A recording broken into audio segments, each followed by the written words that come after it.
Now, the downtown Straw Market on Bay Street is rich with history and serves as a main attraction for thousands of visitors who flock to the Bahamas annually in search of a souvenir or two to take back home. LaDawn Davis takes a brief look back at the history of the market and how far it's come.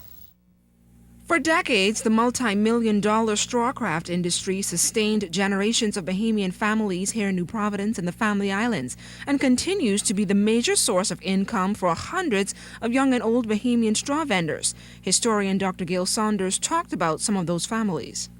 The late Edith Turnquest, her mother, Myrtis Thompson, was an entrepreneur, and she not only, was she in like the straw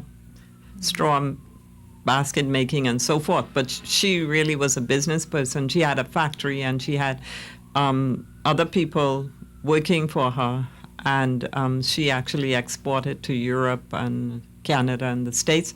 And I think Frankie Wilson's mother was another pioneer, and I think Bertha Brown, who was a grandmother of Edith Turnquest, was a local pioneer as well.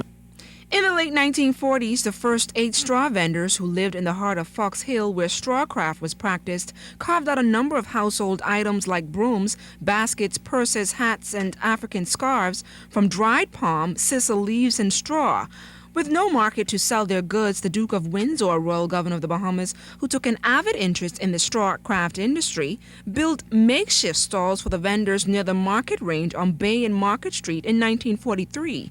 Historian Dr. Gail Saunders tells us what the market was like back in its glory days. The original straw market, we believe, was in the park or Roslyn Square, when a number of ladies from Fox Hill, mainly the Davises, came down and set up there, and later they moved down to very close to where the market is now. Remember now, there was a Nassau Market right at the northern end of Market Street, and people who grew vegetables and fruit would come from over the hill. In 1974, tragedy struck when a fire destroyed the makeshift straw market, forcing vendors to relocate to the Prince George Wharf. But June 3, 1983 became an historical day for dozens of straw vendors as former Prime Minister, the late Sir Lyndon Pindling, officially opened their new straw market.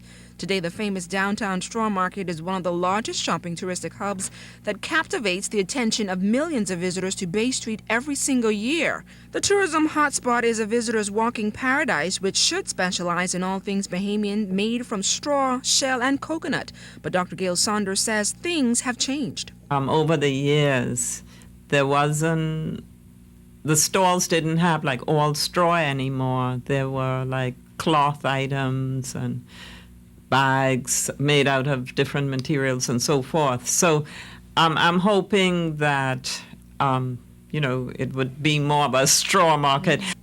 Those 550 straw vendors in the new straw market will only be allowed to sell Bahamian-made products from their stalls in an effort to keep the lucrative Bahamian craft industry alive. LaDawn Davis, ZNS News.